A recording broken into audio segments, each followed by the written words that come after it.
ndabasuhuje modeste nk'ibisanzwe. This is online class 1 channel. Uyu munsi nifuje ko turebera hamwe ese no gute bakora kuri Mifotra.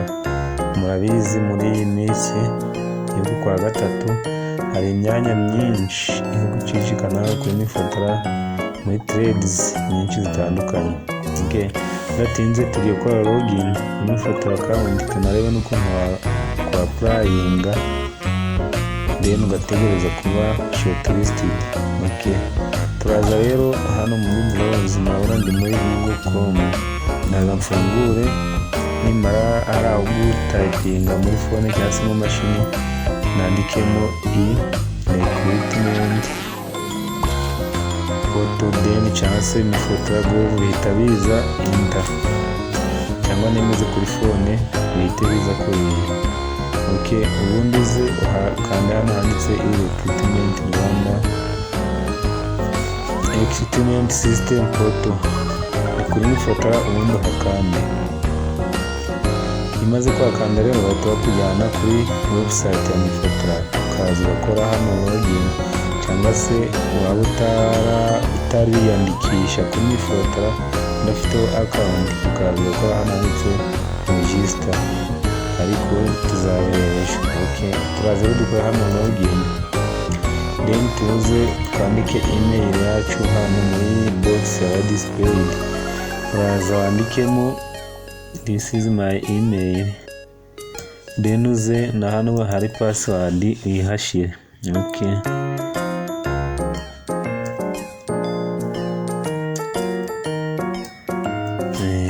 This is my password. Ubundi kandi hari handitse login, then tegereze gake. Ushobora guhita ukanda hano ukaba wayisevinga igihe cyose wengere kuri device cyangwa se kuri mashini cyangwa telefone. Ushobora kuba wahita ukanda aho utongeye gushyiramo password igihe email ari yayindi. But ntabwo aribyo nshaka. Ubundi hano murabona hari ibintu byinshi biba bigomba kuzuzwa mbere yuko ukora application. Murabona ngiye maze kugera kuri 8 kujana gukora refari gusa, date nzifitemo ni gukora update gusa. Ubundi tugiye kureba ese ni gute wakora application. Tugatinze rero hano hari application guidelines. Ubundi icyambere ni gukora registration, kwiyandikisha kuri Mifotra account cyangwa se Mifotra website, ugakiritingaho account. Ubundi ukaza maze gukora registration uraza gukora login ukoresheje email na password wakiritinze ari strong. Then cya gatatu ukompletinga your profile, ni kuvuga aho utuye, ibyo wakoze, aho wigeze gukorera, abarifari bawe, education background, byose ukaza ukabishyiramo. Niyo step ya gatatu. Then step ya kane ari nayo ya nyuma, it is application for a job cyangwa se apply for a job. Nuko applyinga nyine ku kazi ukurikije qualifications zawe. Cyambere urasoma ukamenya ngo job description, mbese ni ibyo bakeneye, abantu bashyizeho akazi bakeneye iki. Then ukapplyinga kuri ako kazi, then ugategereza kuba waba shortlisted. Igihe wagize ikibazo rero ushobora guhamagara izi nimero, sinzi niba ziri kugaragara neza, ni abakozi ba Mifotra. Ati nimero ndakeka ziri kugaragara, nimero zigera muri 4, ntabwo wabura nimero iba yagufasha. Tugatinze rero reka turebe ese ni gute wakora application for a job. Ndabizi muri misi y'akazi kenshi, urabona hano interior design, fine and plastic arts, manufacturing technology, RTB cyane abantu bize bafite A1, Kinyarwanda, Icyongereza, Igifaransa cyangwa se planning, animal health n'ibindi byinshi. Murabona n'abantu bafite A2 certificate cyangwa se aba AD, hari imyanya wa matron and patron under statute muri field zigiye zitandukanye. za building construction. Imyanya irahari muri iyi minsi, imyanya irahari myinshi cyane kabisa. Niba wararangije wareba iyi video ubundi ukareba ukuntu applyinga. Niba wararangije kwiga nibyo ndi kuvuga. Okay, ndatinze rero, murabona iyo ugiye gukora application for a job, turebere hano wenda kuri kuri matron cyangwa patron. Murabona level, this is a level 10. Then hano aha bari under statute, bisobanura ko ari akazi ka burundu. Iyo atari akazi ka burundu haba handitseho under contract. Ubwo ni ukuvuga ngo uzakora contract wenda y'amezi 2, 3, 4 cyangwa 5, but aka kazi iyo hano hari under statute bisobanura ko ari akazi nyine kuzabona contract ya burundu. Okay, iyi ni niveau cyangwa se level baba bahemberaho. Then hano murabona yabaye posted cyangwa se aka kazi kashizweho tariki ya 12 z'ukwa 3, 2024. Then kazava ku isoko tariki ya 20 z'ukwa 3, 2024. Numva ni iminsi 8 gusa, ubundi akazi kakaba kabaye kwa applyinga bikaba expire. Okay, ndabona imyanya myinshi hari iraba expired tariki 20,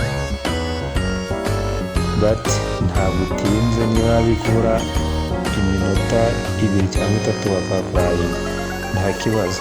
Murabona rero system ya Mifotra asanye naho ivuguruwe. Ubu aka kazi gasigaje food processing muri RTB. Ubwo ni ukuvuga ko ari umutrainer cyangwa se umwarimu.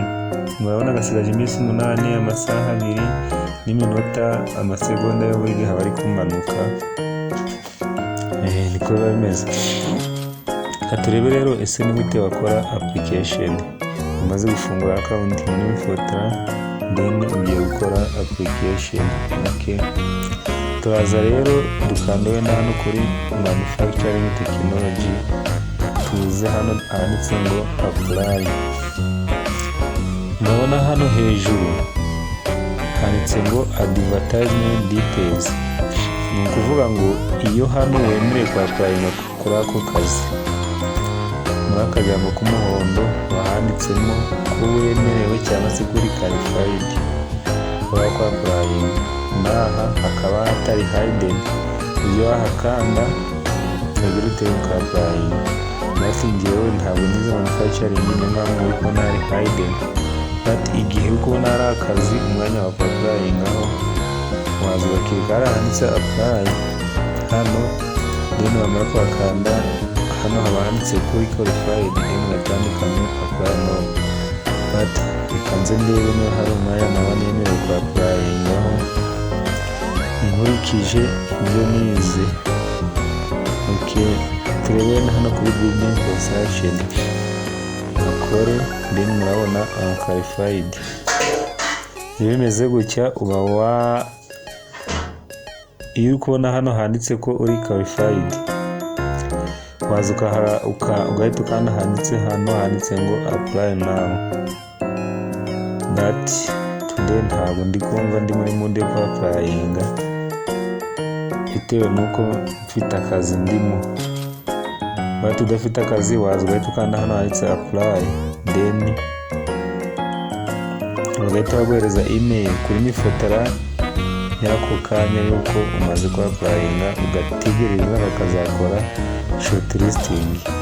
Okay, birarangiye. Ejo turareba cyangwa se undi munsi tuzareba ese ni gute wakora Mifotra account, then turebe uko waka-uploadinga ibintu byose muri kubona: education, language, disability na CV.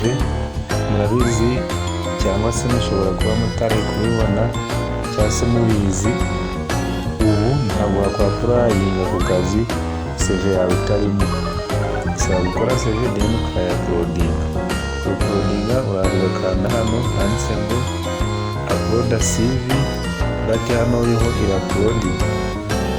barayapodinga, abanditse ngo upload save, then bahakanda bakakujyana muri file zawe ziri mu mashini, ubundi ukagira ute ukayapodinga kugira ngo wemererwe kwa applying.